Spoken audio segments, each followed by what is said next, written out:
The Connection Show. Inspiring. Hope. Health. Healing. Sponsored by Brave Heart Workshops. Live with Jill Reynolds. Subscribe to our YouTube channel. Like our page. Share it. Subscribe to it now and click the bell so you don't miss any of our upcoming shows. The Connection Show, inspiring hope, health, and healing. Sponsored by Braveheart Workshops, live with Jill Reynolds. And joining me today is Marty Dickinson. Welcome to the show, Marty. Thanks for having me, Jill. Good. Where are you joining us from, Marty? I am in Denver, Colorado, and we're just bracing for another snowstorm. Now we call them spring storms. Wow. Well, you have to come visit me in Branson. It was 75 today. I'll do that. Beautiful and sunny. So I'd love the audience to know just a little bit about you, Marty. So I'm going to start off with just reading your bio and showing it on the screen for the audience. So Marty is the founder of Speakers Speak Live, a weekly national event for professional speakers to practice their speaking skills and support their peers by providing immediate feedback for improvement. He works with organizations who want to develop an internal speaking and presentation practice group which has similarities to Speakers Speak Live, but for salespeople, customer service personnel, and management so they can enjoy higher sales conversions. And here on the screen is Marty's website, and to tell you a little bit more about him. So I'm fascinated by what you do, and I know you have so much more about you than just that. In fact, I love the guitar and the pictures in the background. And so, Marty, what we love to do on the Connection Show, we're all about connecting the dots of people's lives, the good, the bad, and the ugly, and bringing that forward from little Marty growing up to what your life looked like, and then how that led you into the amazing person you are today. So if you're willing to be authentically transparent with us, would you mind sharing all about little Marty? Little Marty. Well, okay. I was an only child until I was 16 years old. So I grew up with all the benefits that only children do. Lots of love from parents. And when Christmas was around, I got 95% of all the presents. So that was fun to grow up with. And my mother had an interesting surprise when she was 46, I think she was, when she was pregnant with my little brother. And so there's a 16-year difference, and he lives here too in Denver, Colorado. We're not born here. I was born in Oak Park, Illinois, and he was born in Danbury, Connecticut. So I've kind of moved around. We lived in the East Coast in New Jersey and Pennsylvania, upstate New York. And my father was a traveling salesman. So he sold printing presses. So he would leave on Monday and he'd come home Friday. And he made all the money that he and mom and one kid, me, would ever need. But he realized something interesting about doing all that travel. He realized one day when I was about 3 years old or 4, that he was missing out on all that, because he'd come home, and I remember every Saturday, like clockwork, I knew Dad was home. So at 6 o'clock in the morning, I was in there jumping on his stomach to get him out of bed, because I knew I only had a day or a day and a half with Dad. So let's go. And of course, he was like, exhausted, and he drove the car, 700 miles that day, and all that. And you'd purge all your words in like an in 20 minutes. Dad, dad, dad, dad, dad, dad. Exactly right. Let's go. Let's go. This was my week. Now let's go. Let's go play. So yeah, and he realized one day that he was missing out on Marty growing up, and he wanted to be a part of that. So he and Mom sat down and they thought, well, what can we do? Dad was thinking maybe I should start a business, and together they decided, well, instead of starting one, why don't we buy one? And my dad said, I've been selling printing presses for so long, I might know something about the printing industry. So let's find a newspaper and buy that. So he actually found a place in upstate New York that had 3 small town newspapers for sale by the same owner. So he bought the 3 newspapers. So we moved from New Jersey to upstate New York, a little town called Trumansburg, New York, with a population of about 2,500 people or so. And suddenly Dad was around every day, and Mom was around too. The only problem is they learned very quickly that they had made a mistake. Not in moving per se, but they made a business mistake. Number one, they didn't have any clue how to run 3 newspapers, let alone even just one. I mean, it's really a difficult job. I remember for the 5 years that we lived there and had those 3 newspapers, Mom, who was the organized one, the workhorse, the one that got everything done, that pulled everything together, she was up all night every single Thursday because Friday was printing day.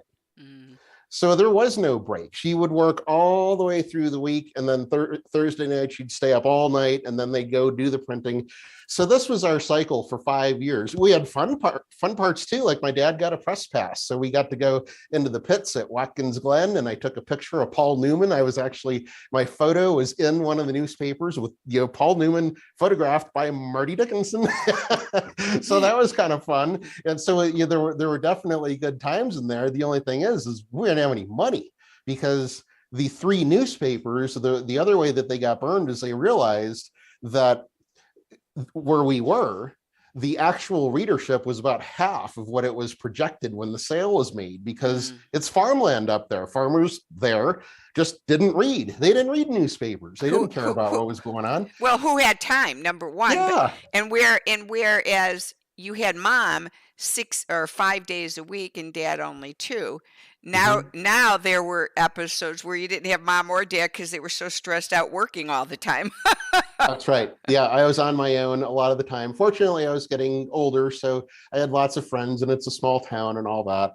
And somehow we did fit in skiing. Somehow Dad and I, we were somehow able to go skiing about sometimes 20 times a year. And that we'd have to go about an hour and a half on the other side of Cayuga Lake, and there was a small ski resort there.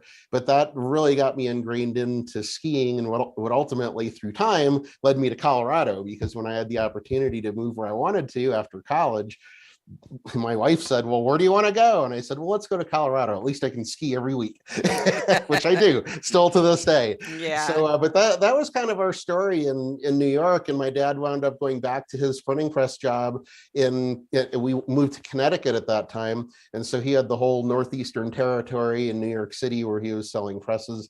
And we were back in black again, and things changed a little bit. So he was home a little more, and we were a little closer being up there in Connecticut in his territory. And that worked out really well. So, and then all of a sudden, my brother Joe was born when I was 16. And Mom thought she was in menopause at first, I'm sure. She's like, I'm in menopause. Yeah. Neither one of us were supposed to happen. I mean, when they got married, they were trying and everything, and they went into the doctor, and the doctor took tests, and he just said, you might as well just stop trying, because you're not going to have any kids, which was crushing to my mother. So we were both unexpected. But I'm glad I'm here. I have a friend of mine who has 5 children, and I remember when she had the last one, she was about your mom's age, and so when she missed her menstrual cycle, she just thought she was, in menopause, and that was it. And then when 4 weeks passed, and stuff, and all of a sudden she started feeling different. She went to the doctor and says, "Oh no, you're not in menopause. You're pregnant." And she said she cried for 24 hours because she already had 4 and they were getting grown. And she's like, "What? I can't be pregnant again." Oh no. So My, it was my funny. grandmother, actually, the same thing happened to her. The last baby she had, she was 52. And nobody Wow. could believe it. She couldn't even believe it. So yeah, it just a crazy thing in the family, I guess. So is that running in your family now with your wife? Are you going to have one when No, you're 60? no. We are done. We had our 2. Well, the funny story about that is because I think it was because Joe was born when I was 16.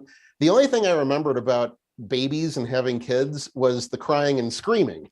That, I mean, I was a high school kid, right? So I mean, I was going on dates and I had my agenda, and then there's a screaming kid at 2:00 in the morning. I mean, that's the kind of thing that you remember when you're that age and an only child for that long.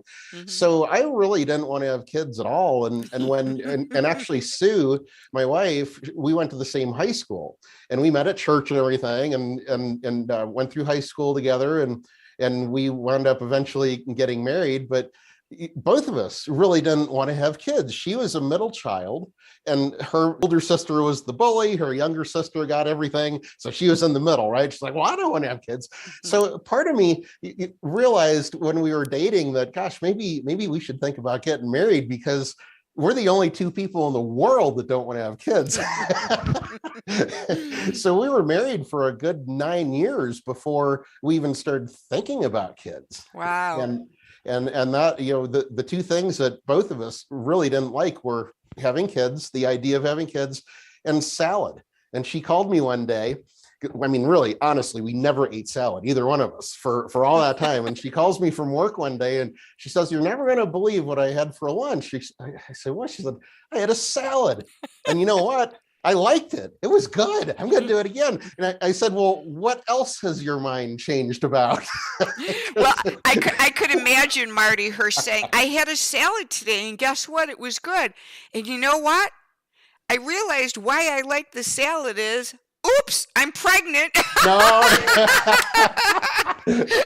that would have been a good story, but it's not quite that way. But That's great. At least it got the conversation happening. Yeah. So how old are your children now, Marty? My son is 24 now, and my daughter is 17. And you Yeah. survived, I see. Oh, absolutely. Yeah, we love our kids, and our kids still talk to us and love us, and yeah, that worked out really well. So neither you nor Sue ran away from home. No, not at all. Not at all. So share with us a little bit. I want to go more into your life itself. I'm really curious for the audience to know about the guitar and the hats and some of the things behind you, and then transition that into your career. But I'm looking at those and they entice me to want to know more. Yeah, this is my work room. When I'm working with my clients, we always have this in the background. I have a different background. I have a green screen. I have a different background that I set up for speaking when I'm speaking to an audience. That's not this wall. But what I will take with me when I go to those different locations is this picture behind me. And that's actually the height of it is a little bit deceiving, because it's back about 7 or 8 feet or so from where I am, but it's actually about a 3.5 foot high poster. And what I do is I bring that with me. It's my mascot, and the name of that mascot, his name is Action. And I just got tired of going around to seminars, and every speaker that got on stage, somewhere in the seminar, the speaker would say, "And remember, you need to take action." Well, what is this action? Who is this action? I had to put a name to a face. And finally, that is what the picture became, is my mascot, and his name is Action. And I hold that up and I say, "Now remember this face next time you find yourself procrastinating." And it's the strangest thing, because people will see me speak somewhere and they'll call me like 3 months later and say, "Well, I can't remember exactly what you talked about, but you're the guy with the dog, right?" And his name is Action. And his name is Action. And it gets me motivated to take action. Exactly right. Yeah, I used to have a little $1 million bill that you could get the little image printed off, and so I'd have Action's picture right in the middle, and I'd give that away at the workshops that I did. That's great. That's awesome. And of course, that came from my very first book, which is up here, called Winning the Internet Dogfight. I'm a 25-year full-time internet marketer. Got started way back in the day when I was in my corporate sales job, and knew I just wanted to get out of that sometime. So I started a small business on the side. For 6 months, I ran this business in addition to working full-time and traveling. I mean, the three things I knew I never wanted to do was travel around like my dad and be a salesman and leave and come home at Friday. And I found myself doing just that. I knew I didn't want to be involved with computers, which I am because I'm an internet, very much an internet marketer. And I knew that I didn't want to be involved in accounting. Specifically, accounting for me in college was a very difficult process. It just didn't sync right with how my brain works. And I found myself traveling the country Monday through Friday selling accounting software, of all things. So, how boring. I mean, just the three most terrible things that I just really didn't want to be involved with. So I really had to look inward and try to figure out. They always say, find something you're passionate about, start your business based on that.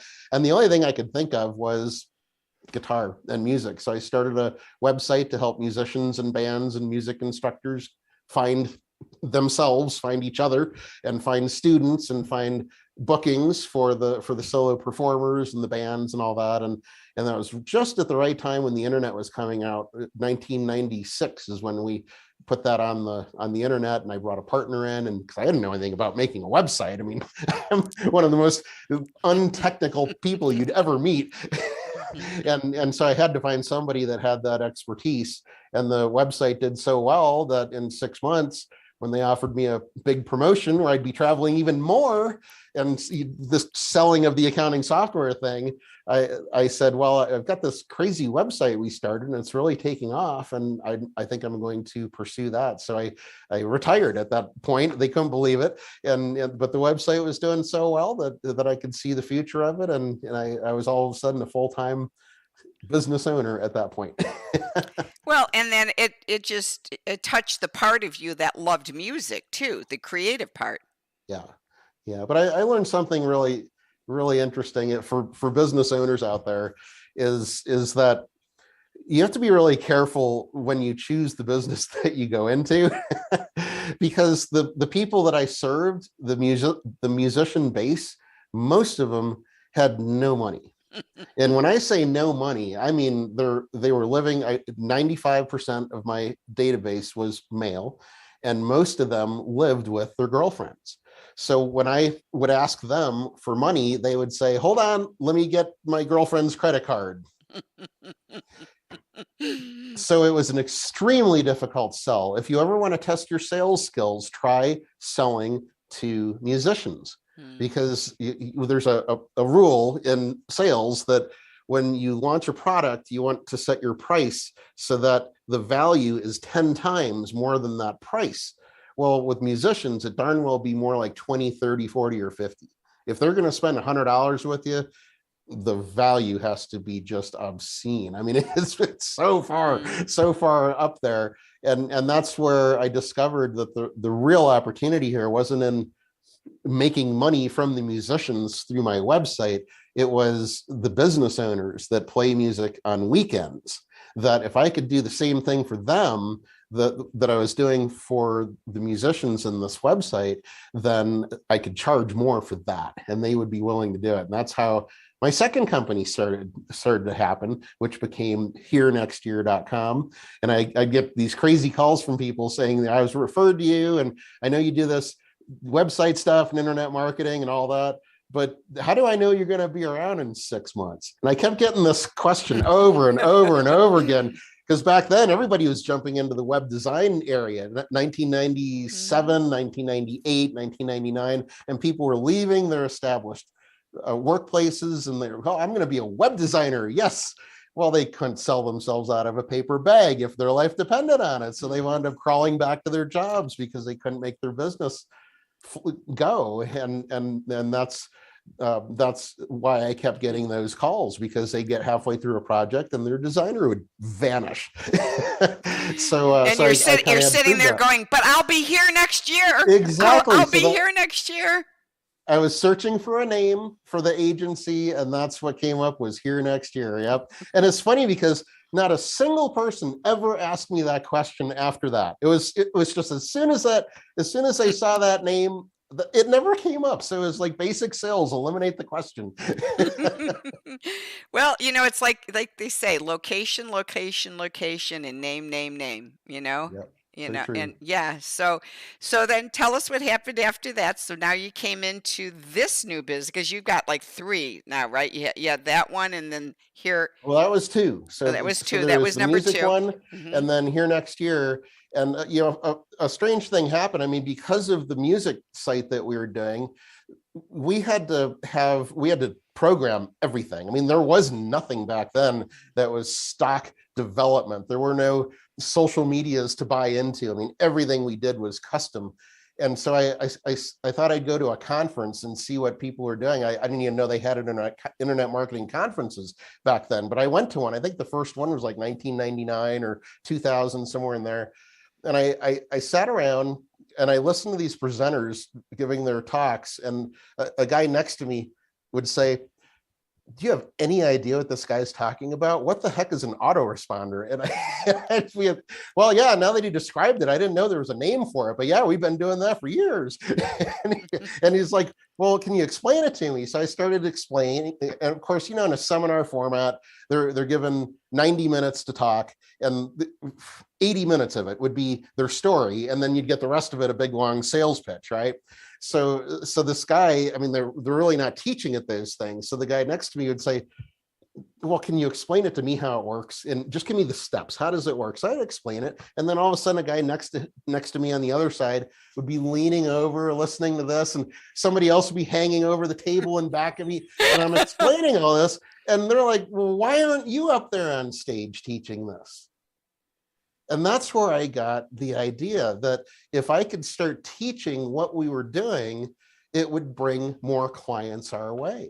Mm-hmm. So I neglected to mention that the way that I built the first website was to go around town here in Denver to jam nights. And I'd get up on stage and I'd talk into the microphone about what our website was, and I'd get people interested and sign up. So I knew early on that speaking was going to be a part of my future. And the same thing happened with Here Next Year, is I started giving workshops to teach people how to do things like what you want on your website, so that people will actually fill out a form to contact you.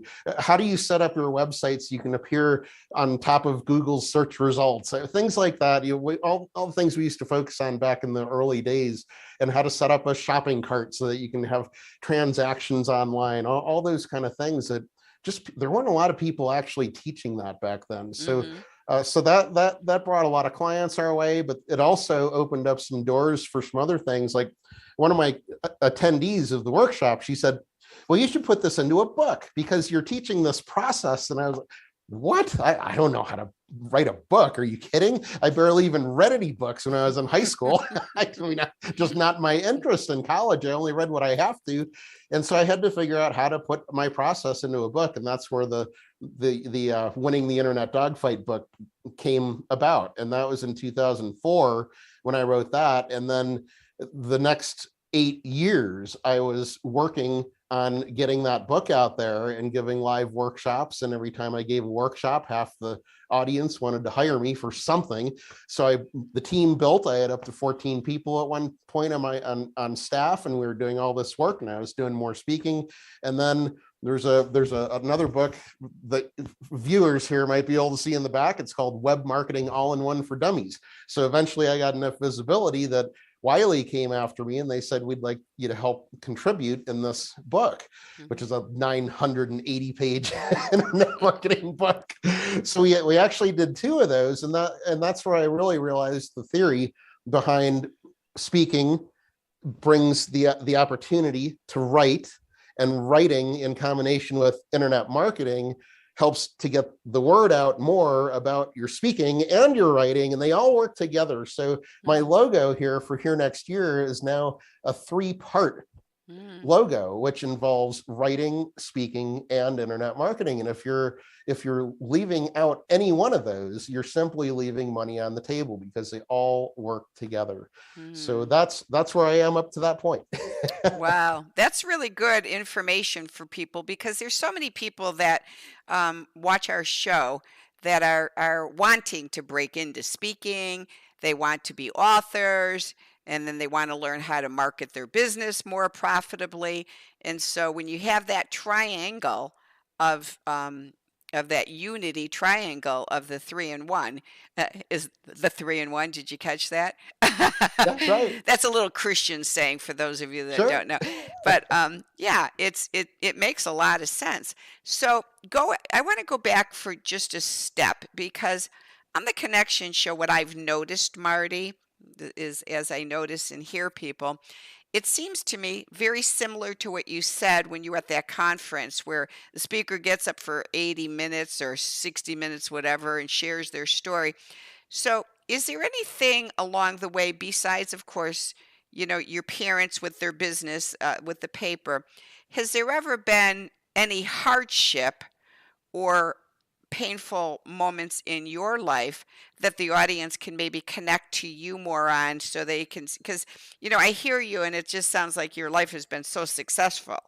So when and if have you had bumps along the way as an entrepreneur?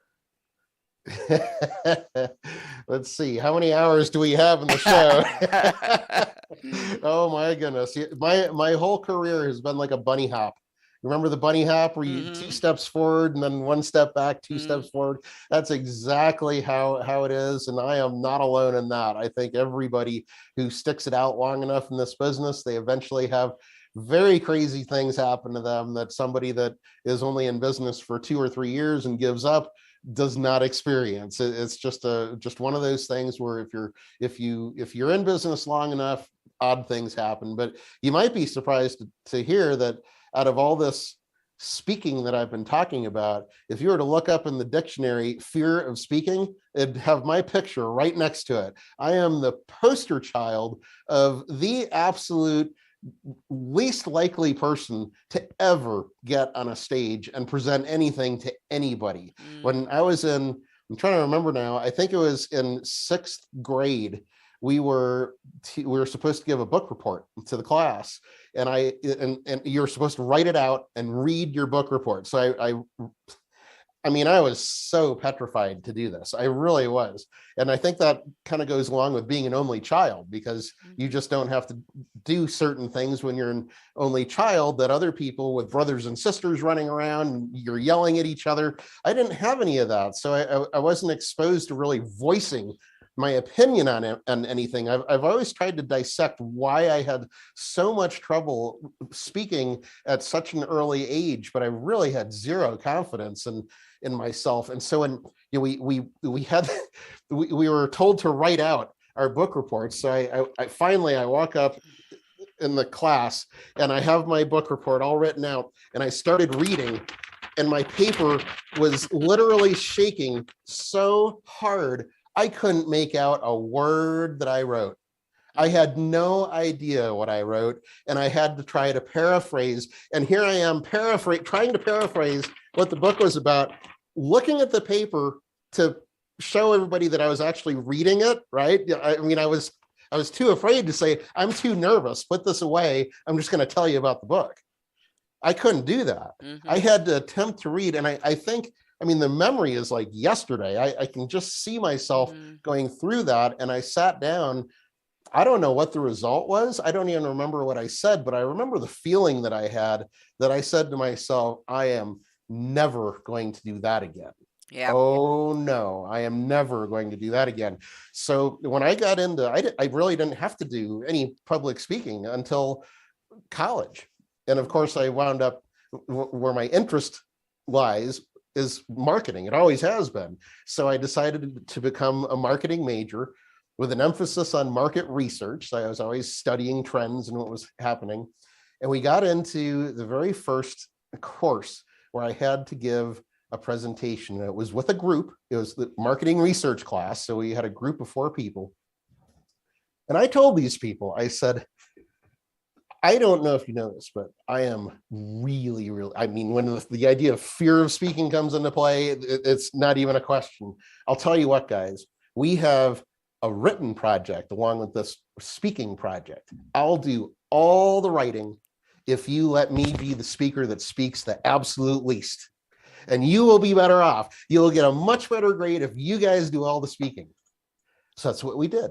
I wrote the whole project. I still have the binder. It was like 300 pages long with all the research. And I had to speak for a cumulative total of maybe about 2 minutes throughout the entire course. I got around it. So I, with all this process that I've been through and building these companies with speaking, it was not easy for me to do. The first job that I got out of college, the VP of new business development brings me into his office. And I mean, the first week he brings me in, he says, well, Marty, I've got a presentation to do in Atlanta, Georgia, 5 states away, that I need you to fly down there and do the presentation for me. You got lots of time. You've got 6 months. So you don't even have to be there until August. And this conference is there. There's going to be about 600 people. Oh my gosh. And you're only going to have to talk for about a half an hour. Well, what I did immediately is I joined a Toastmasters club. My wife was a part of Toastmasters, and I told them my situation. I said, I don't know if I'm going to be a member forever, but I need help. I have been assigned to do this, and I have all this time, and I am sick and tired of public speaking holding me back. My fear of speaking. I have to do something to get over this. So that was my quest to begin. And it took me I did great in the presentation. There's even a story behind that I share in workshops about how brutal the week was. And everybody that presented before me over 3 days of this conference they presented everything that I was about to present. I was like one of the last speakers. And by the time they got to me, everything was already covered. So the night before, what did I do? I went to the bar. Honestly, I mean, I had a stiff drink and then I reconstructed my whole presentation and it turned out great. But it was because of Toastmasters that I learned how to do that, and I gained a lot of confidence, and I saw a possibility that there was this in my future. So time went by, and we eventually moved out here. I joined another Toastmasters club. I'm still a Toastmasters member today, and so cumulative, I guess that's probably about 18 years or so that I've been in Toastmasters, and it's because it's part of my life now. I mean, I really enjoy the butterfly effect when new people come into Toastmasters and they're just like I was. I see all the signs and they look at me, they'll watch me give a speech. Like, oh, it's so easy for you. Don't you ever get nervous? And I said, yeah, of course I do. Every time. Matter of fact, nervousness fuels me, because fear is such a good thing. Fear is a great thing to have. Fear is what makes you do the best for your audience. The moment I am not afraid of getting up on stage is the moment that I sit down and never speak again, because I won't do justice for my audience. I won't be at my best. I'm nervous right now. I was nervous to come on this podcast, but if I wasn't nervous, I would think of a situation that happened 20, 20 years ago that makes me nervous now. Because I want to have that little edge of being nervous so that I can do my best for you.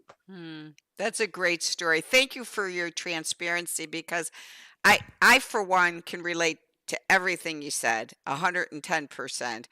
And I still have that memory of having to present to the top executives of a technology company, the VPs of marketing, all the VPs. There were like 7 of them on a panel, and all the sales reps around the United States, 2,000 of us, all had to give presentations to this panel of top-notch executives of the company and present our technology solutions to them.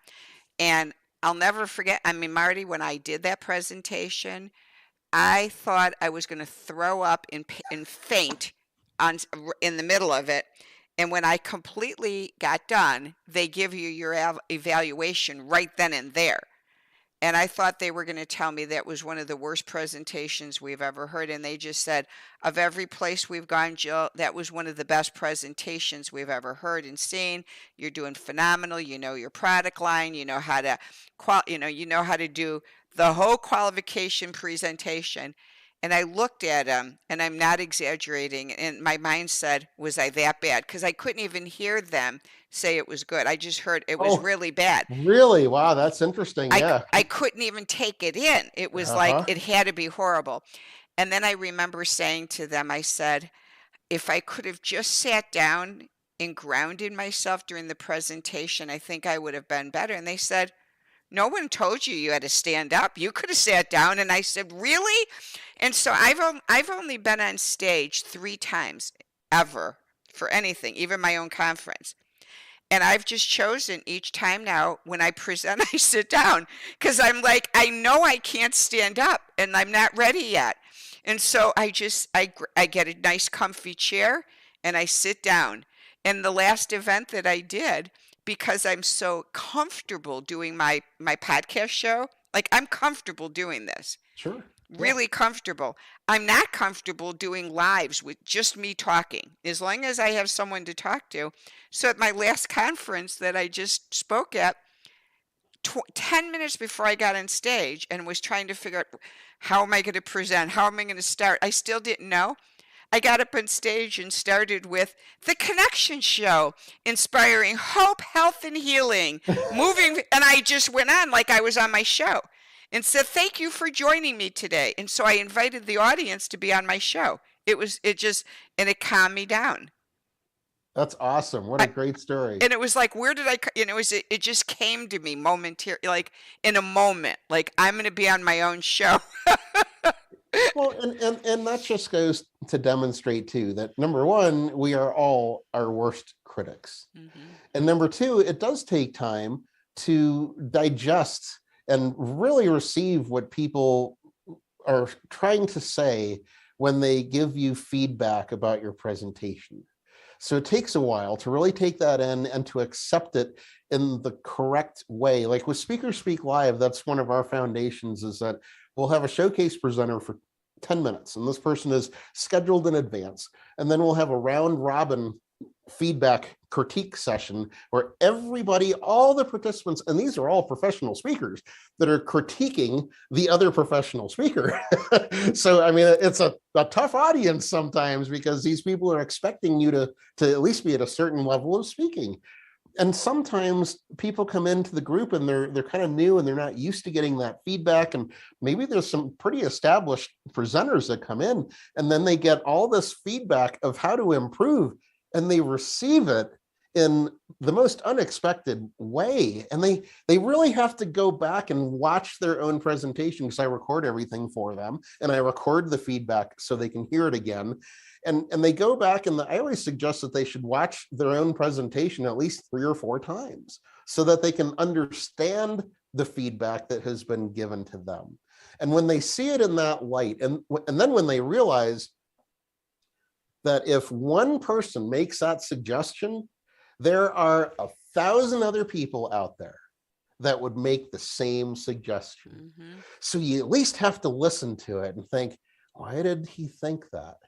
And then you have to go back and analyze and say, oh, because I said it that way. Well, maybe I do have to change that line, even though that's the catchphrase when I was in high school that everybody used and everybody thought of it a certain way, but this person didn't think of it that way. So you can really microanalyze your presentation. And that's the difference. That's what professional speakers need to do. And people that are really wanting to build their business with speaking. And those are 2 different things in a lot of cases. But you really need to find out what your message is And over time, it gets honed and changes, and it evolves, and you start watching the audiences as you present. And that's what Speakers Speak Live was created to do, is to provide that area where we can all come in and practice new material and get that feedback before it's in front of an audience of 300 people that we don't know. I mean, that if something's going to not go over well, you want it to happen in this safe and supportive and secure private group.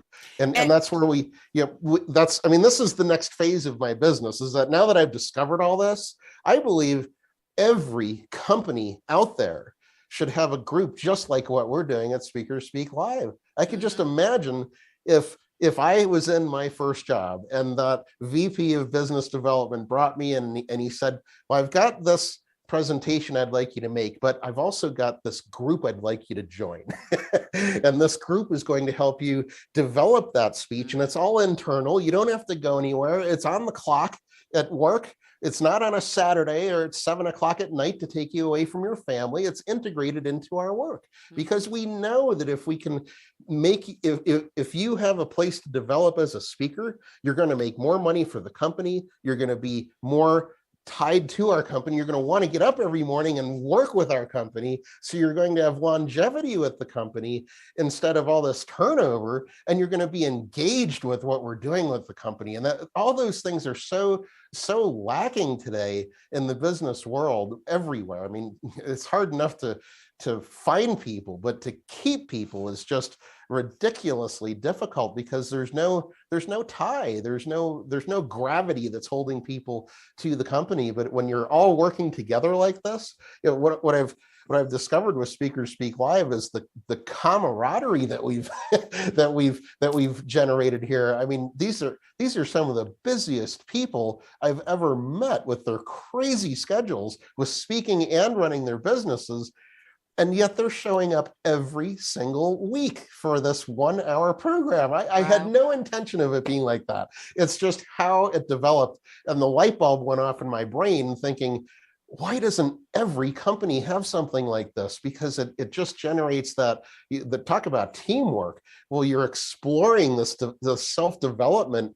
Some of the biggest fear in the world that people have is public speaking, and to work together to get through that is just priceless. I can't imagine why every company hasn't had this already. I love that. And two things came to mind as you were sharing that, Marty. Was I remember one of my first real professional sales jobs, and my and I'll still remember him. It was like in the actually was it the early 80s, and Jack Holt was my sales manager. He's probably deceased now because it was so many years ago. And when Jack and I did a ride along, he called me his ace #1 sales rep and a maverick. He goes, Jill, there's no one I've ever worked with like you. And I think the differential where he saw it is every sales call we went on when we'd have ride-alongs, the minute I'd get in the car with Jack, I'd say, so I want you to give me a breakdown. What did I do good? And what could I improve? What did I do good? What could I improve? On every call, I wanted to know, what did I do successful and what needed improvement? And he would just sit there and tell me, and then we'd go on the next one. And I kept doing it until I was fine-tuning myself as a professional. The one thing else that you said that I've just been noticing, and I'd like to see your feedback on it. When we were at this last conference, there was about 20 of us speakers. And for me, being a new speaker on platforms, and trying to read, like you said, getting to read an audience and stuff, I know for me, and it may just be, like you said, your insecurity of getting on stage when you were younger. The one thing I wanted to know after the event was over is how like if you had 20 speakers, of all the 20, where did I fit in for the audience from 1 to 20 of giving them valuable information and remembering my talk, and I wanted to know that. And so, a lot of times after these conferences, they send out a very short evaluation. What would you like? Da, da, da, da, da, da. And I was sitting there thinking, I'd like valuations that list every speaker and give a couple categories of the presentation, the value of it, a couple different things of that presenter's talk, and they circle, that the value was a 3, this was a 2, and then at the bottom, who were your top 3 speakers? And I think that's valuable then to bring back to a group, because the thing about it is, it's the old Jack Walsh from GE theory, and Jack Walsh's theory called winning at GE was at the end of every year, what Jack Walsh would do for all of his employees, he'd evaluate every employee in the company, and he'd look at his top 10%, top performers, the top 10%, and he'd look at them. Then he'd look at the middle 80%, and then he'd look at the bottom 10, And every year, the bottom 10, he would let go. He didn't use the word fire. He'd let go. But he'd bring them in to the office and say, I'm letting you go because I'm feeling like this is not the place for you. Like you might think that you want to be a mechanic putting a car together, but I see you more in this area. So he wouldn't put him down, but he'd say, I want to make the best of you. And so he'd help them by dismissing them, hiring 10% more. And so what it did is, for the whole organization, you kept trying to excel to get up to that 10%, because if you're in the bottom, you were going to be let go. And so I think that is value with the speakers group, because it's not like, let's find out every week who keeps being at the bottom 10. And then how do we keep moving up so that when we do present and we get to that point of excellence, the audience is going to remember, like, that was my favorite speaker. Mm-hmm. I don't know if you like that or not, but I just thought it resonated for me. But I probably tend to be one of excellence because I'm used to doing that from being in sales. I want to be excellent.